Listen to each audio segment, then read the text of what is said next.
Hi everyone. Punctuation. Oh, punctuation. No, no, no. Really, it is so tough and it is a problem of our childhood. Since childhood, we try to, put the punctuation marks, but for not get success. I know that the punctuations, but after watching this video, definitely everything will be fine. And you can easily clear all the points as well as the sign of the punctuations. Let's watch. Punctuation is a set of the marks that clear the meanings of the text. First, the mark is full stop. Full stop, everybody know, mean the complete pause or the end of declaration center. जो भी sentence होता है उसका declarative sentence जो होता है जिसमें हम डिक्लेयर करते हैं कुछ भी एक चीज हम एक टेक्स्ट को लिखते हैं तो वहां पर हर एक सेंटेंस के बाद हमें फुल पॉज लेना पड़ता है तो उसे हम फुल स्टॉप कहते हैं एग्जाम्पल लेकिन इसका philosophy I will tell you something he has got first division you are seeing this it is the normal thing but नीचे देखो एवरीवेशन में यूज होता है BA MA B के बाद फुल स्टॉप MA A के बाद full stop it's mean that एवरीवेशन जब कभी भी एवरीवेशन बनानी होती है तो बिना फुल स्टॉप के एवरीवेशन गलत होती है अगर आप नीचे देखो एक ड्रामेटिकल चेंज आ रहा है मैंने क्या लिखा नो का मतलब क्या होता है नॉट अगर इसी में ही हम लोग फुल स्टॉप लगा देते हैं तो इसका मीनिंग क्या हो जाता है नंबर NO फुल स्टॉप लगाते ही इसका मीनिंग नंबर हो जाता है और ये एब्रीविएशन बन जाती है लेकिन ऊपर वाला NO नो का मतलब होता है नहीं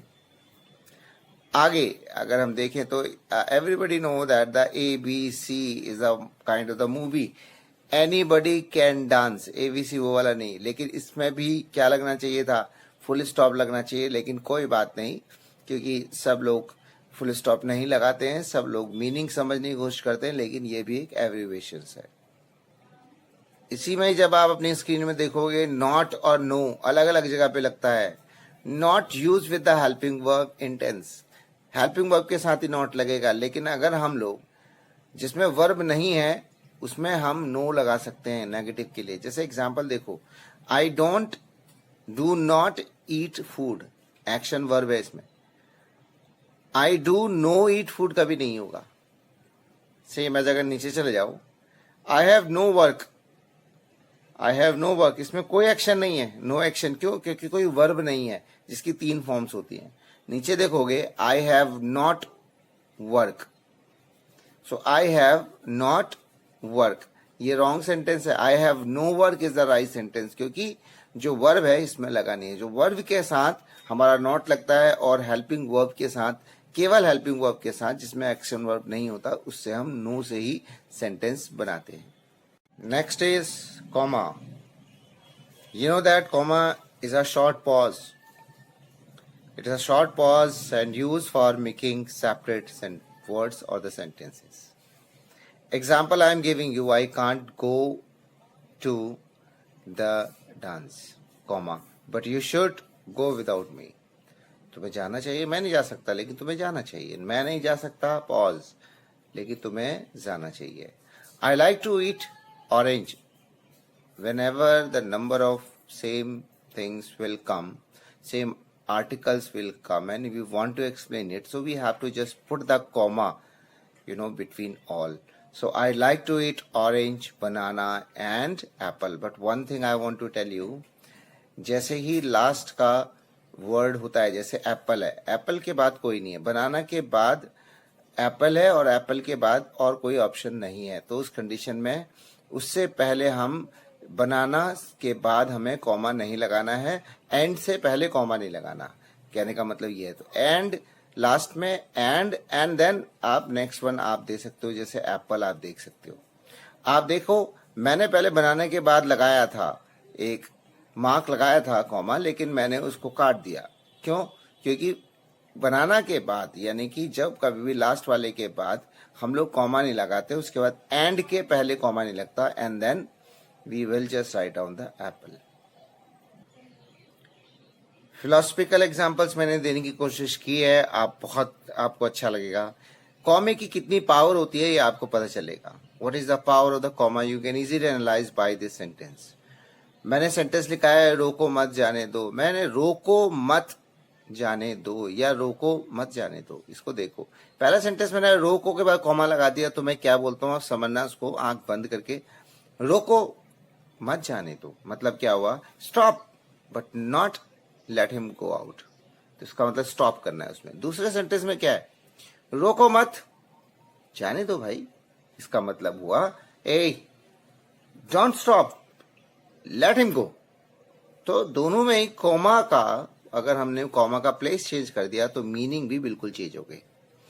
अब नीचे देखो, मैंने आज ही किसी टीचर से बात की और बोला कि आर यू गोइंग स्कूल. तो she wrote there no summer holiday. कितनी बड़ी बात है, देखो ध्यान से जरा सा. नो समर हॉलीडे का मतलब क्या है, समर हॉलीडे नहीं है. मैंने पूछा क्या आप जा रही हो स्कूल, तो उन्होंने क्या लिखना था, मैंने अब इसमें कॉमा लगा दिया. नो का मतलब क्या है, नहीं, मैं स्कूल नहीं जा रही, समर हॉलीडे है. तो देख सकते हैं आप किसमें ड्रामेटिकल चेंज है. ओके, तो comma place is so powerful. If the comma will be just put in a wrong way or wrong place, definitely the meaning of the sentence will be changed. In that case, be careful about this comma. Now third is so important mark of punctuation, question mark. You know that question mark, and it shows the direct questions, and the question mark is also called an interrogative point. अब question mark कब आता है, दो forms में question mark आ सकता है. अगर WH family है, उसके बाद हेल्पिंग वर्ब है. मैंने इसकी वीडियो ऑलरेडी बना रखी है, मैं लिंक शेयर कर दूंगा WH फैमिली का.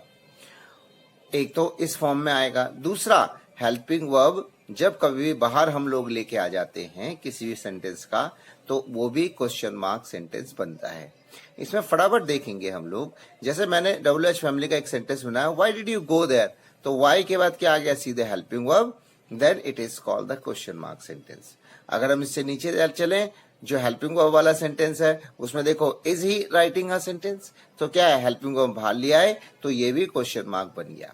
लेकिन अगर हम इसी कोई WH के बाद सीधे वर्ब लगा देते हैं, आप देख सकते हैं मार्क कर रखा है मैंने, why you are going there, so it is not a question mark, so that's why we will not put the question mark sign under it or at it. Okay, I hope you will get, and I will just share my some link about the WH family, you can watch there. Fourth is apostrophe. Apostrophe marks मैंने दे रखा है ऊपर, लगता है जैसे it's express the possessive case.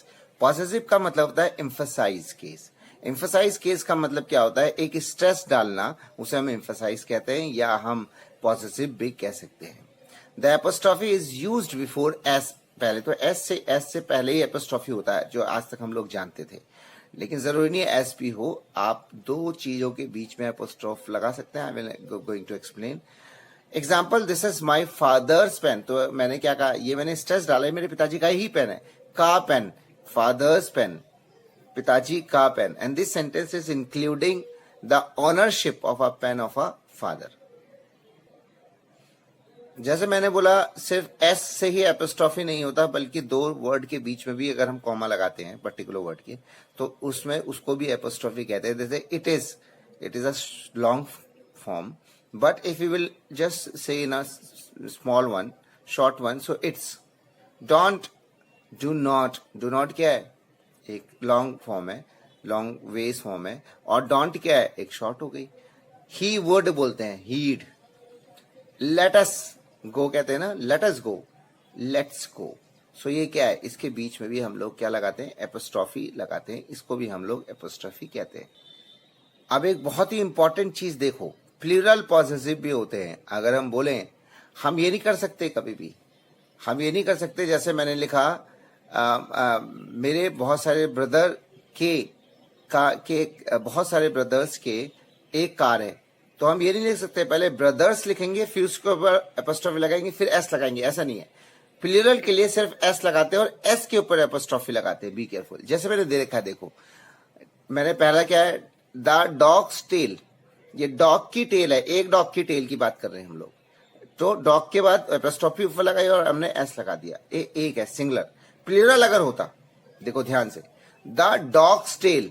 तो हमने ये नहीं करा DOG पहले डॉग और S लगा के डॉग्स प्लूरल करके फिर एक ऊपर एपोस्ट्रोफी लगा के फिर एक S नहीं लगाया, हमने डॉग्स के ऊपर एपोस्ट्रोफी लगा दिया। इसका मतलब ये है प्लूरल।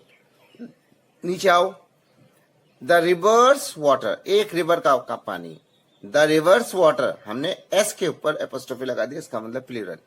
बहुत ही इंपॉर्टेंट एक चीज और है, द वुमन बेबी, वुमन एक वुमन का बेबी। अगर वुमन की बात करेंगे MEN तो इसमें क्या बहुत सारे बेबी हो जाएंगे। चिल्ड्रन, चिल्ड्रन ही ऑलरेडी चाइल्ड का प्लूरल चिल्ड्रन होता है, तो चिल्ड्रंस हम कर सकते हैं क्योंकि इसका एक वर्ड है। चाइल्ड, चाइल्ड का चाइल्ड्स कर सकते हैं। तो ये इंपॉर्टेंट चीजें हैं। And then in a next video I will explain more, and I hope you must wait for that and watch it and share. Please give me the comments. If you will not give the comments, I don't know that did you watch or not about. Thank you very much.